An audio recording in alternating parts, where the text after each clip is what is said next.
This week we're talking about email. Now, even though this is a communications class, most people think it's an oral communications class, so they think we'll be doing a bunch of speeches. That's not really the case because this is a communications class. I would argue that as you go through college and into your professional career, you will email 20 times more than you will give a speech. So knowing how to email competently and professionally is vitally important. Now, hopefully you've looked at all the links that I provided for you, and there's a little bit of overlap in those links. However, I think you get the idea of some of the things that are so vitally important when you go about communicating with someone via email. So let me hit over some high points that I really want you to focus on. First of all, you need to have a professional email address. Look, I hire a bunch of people at Ozarka, and I've been on between 50 and 100 hiring committees in my time at Ozarka. I always look at the email address that the person puts down. If the person puts something unprofessional, then that makes me wonder how professional this person is going to be on the job, because this person is applying for a job, and the email address that they put down that I am going to communicate with them through, that's pretty important. It shows judgment.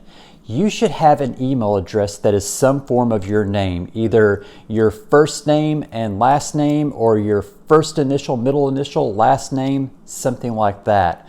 You need to have an email address that is separate from your school address. I have an email address that's separate from my work address, and it's professional. It's a form of my name, and you need to consider that as well. The second thing that you really need to consider is you need to know your audience. You cannot communicate the same way to every person. Look, the way that I text one of my friends is very different than the way that I send an email to someone else. You can't communicate the same way. You know, I have people all the time say things like, well, this is just how I talk. Well, you better figure out another way to talk if you want to maintain a professional sort of interaction with other people.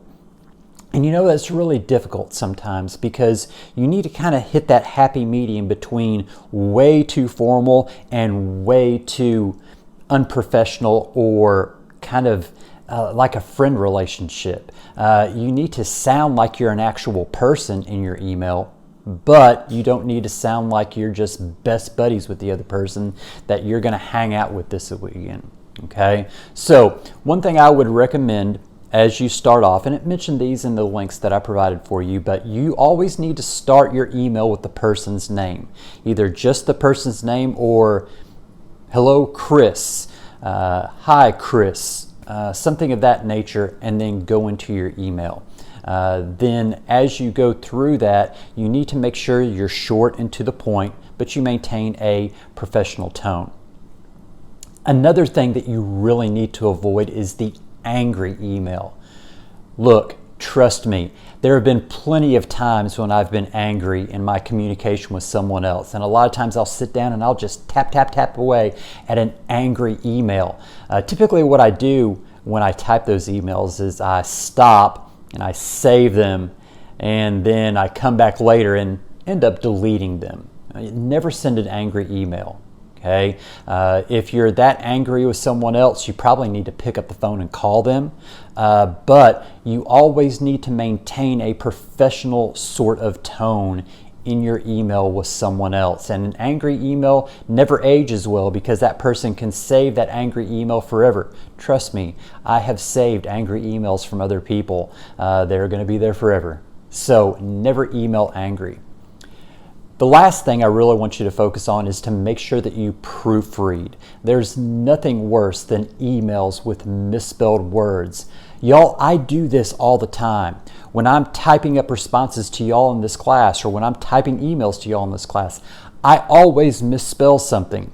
But the difference is I always go back and read it before I send it. And understand too that spell check does not always catch everything. For example, I always misspell the word from for some reason. I get my R and O switched up, and a lot of times when I'm typing, I'll misspell from as form. Now, spell check doesn't recognize that because form is actually a word. Now, it's misused in the context, obviously, if I'm trying to say from. So I always have to go back and check because spell check doesn't catch everything.